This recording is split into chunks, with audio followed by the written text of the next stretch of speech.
assuming that you all in some way, grew up watching, the great late night hosts of yore and learning from the masters, Pat Sajak, Alan Thicke, Magic Johnson.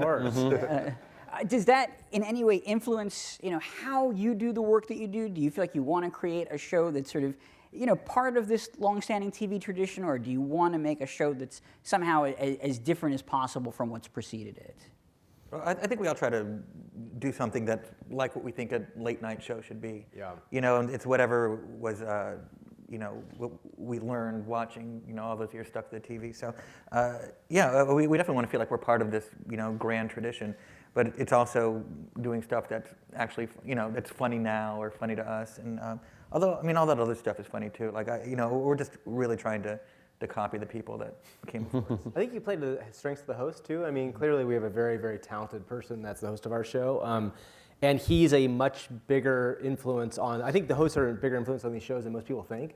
Like, there's definitely format issues, I think, that are going to stay similar to what we have been there for before. Like, I know when we first started late night, there was always like, we wanted to keep, monologue and guests at the desk and all that stuff. But then, because Jimmy is Jimmy, there's so many different places you go that would be different from a Letterman or a Leno. And I think that's kind of where our show has gone because of that. Like, you see a lot of music stuff. Clearly, Jimmy's a musician. There's a lot of that we do as well. When it became clear that Jimmy was going to take over the Tonight Show, be the 11:30 guy, did that in any way necessitate kind of, thinking about things any differently, or realizing, okay, suddenly now, we are, we are this, marquee show for NBC. We've got to represent the brand, or we've got to behave ourselves a little bit more, or anything like that. No. No. Never since we have to behave ourselves. Yeah. I think we were kind of trying. We always say we were trying to do in that 11:30 show kind of all along. We don't really change it. I think that was an important thing for us, is not to think of it as a different show. I think Deitch was right. Is like, sorry, we call him Deitch. His name is Mike DiCenzo. But the joy was always a significant factor of what we wanted to focus on, and I think that carried through. Mm-hmm. We also had the benefit of, not having a break when late night ended and the night show started. I think there was was it a week or two? 1 week. 1 week. 5 days. So we didn't have time to sit there and think about what are we going to do different, or should we do something different? Or you call it a benefit. We just kept now. doing what we did. Yeah. Were you describing it as a benefit at the time when they said, okay, Definitely you have one No, more? Absolutely not. It was awful. No, it didn't feel like it. It is a benefit, though. I think It's we all totally decided benefit. that we never got a chance to downshift into being off air, which is it is a huge And it benefit. kept us from, I think, overthinking it a little bit, because we basically just went from across the hallway. Yeah. Our studios from one to the other were just Literally, it was 10 feet away from each other. So it just felt like we were just coming back to work. Slightly fancier digs. Is there such a thing as a typical day at the office? Do people sort of arrive at an appointed time, and are there meetings? And Yeah, definitely. I think it necessitates the pressure to get the train out the station every day means that we have to have sort of a very regimented schedule that repeats, Groundhog Day kind of every day. But it allows us, I think, to be creative, because we sort of always know where to go and what's next and how to fill the bucket, so to speak.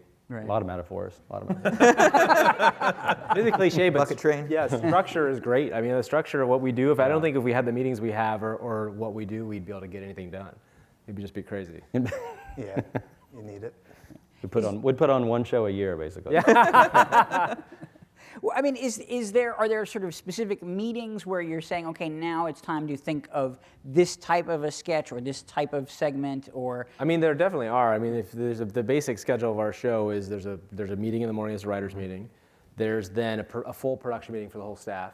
Then there's a creative meeting, which is a bunch, a group of us and Jimmy.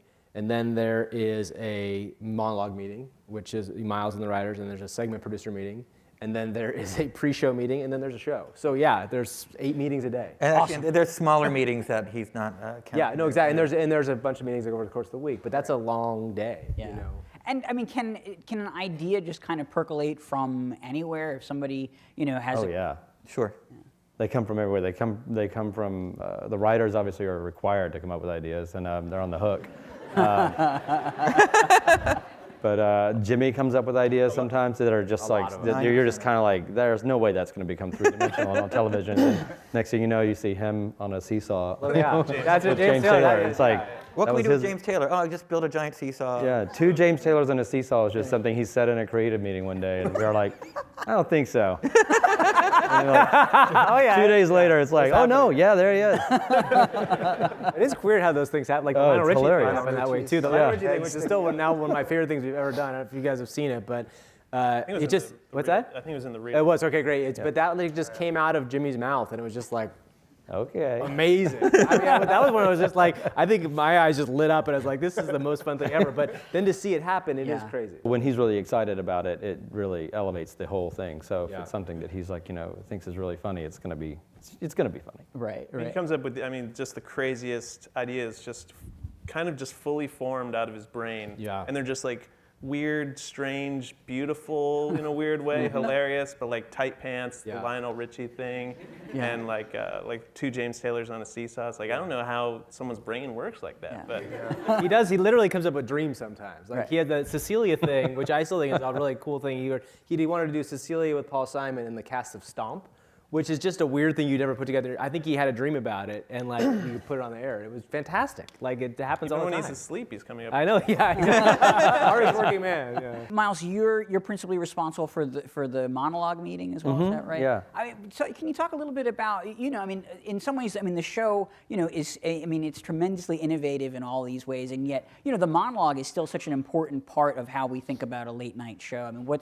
Why is that still sort of a crucial component of these? I think it's comforting, and I think that it also just naturally it comes right after the news. You've just watched what's going on in the world, and it makes sense to sort of immediately just sort of make some comments about what people are thinking about. It's a way of settling in to the show a little bit, but also I love that Jimmy's also very open to ideas where we can insert things into the monologue that are kind of untraditional. We have a lot of celebrities that come in and walk in and just like start telling jokes as well. Roots. The Roots are unbelievable asset.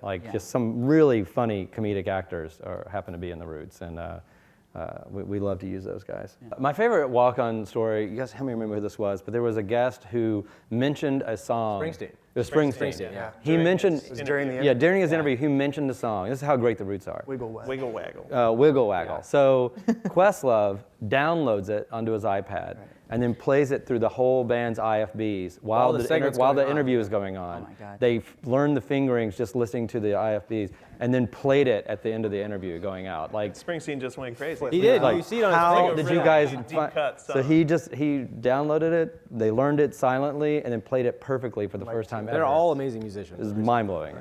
Yeah, I don't even really have a follow-up for that. Just allow that to sink in. Yeah. Maybe it's sort of an off and on thing, but occasionally I'll be online and I'll be looking at Twitter and I'll see that Jimmy will be periscoping his the monologue run through. Is that sort of a regular tradition, or is that something? I blame Gavin. It is my fault. I think I brought those things to him, but it's a nightmare. What's great was, Sorry. Jimmy just loves playing around with new things and trying new things, and that when Periscope and Meerkat both were something that came out, and we wanted to try it, and it's definitely puts a lot of pressure on. It puts a lot of pressure on it, but it also it is pretty cool if everybody in this room actually watched those streams. But you get a real inside look at what the process is like, and if you are somebody that's interested, it's unprecedented, I think, in a lot of ways. Great opportunity to see some bad jokes. Yeah, that's great. Exactly, yeah.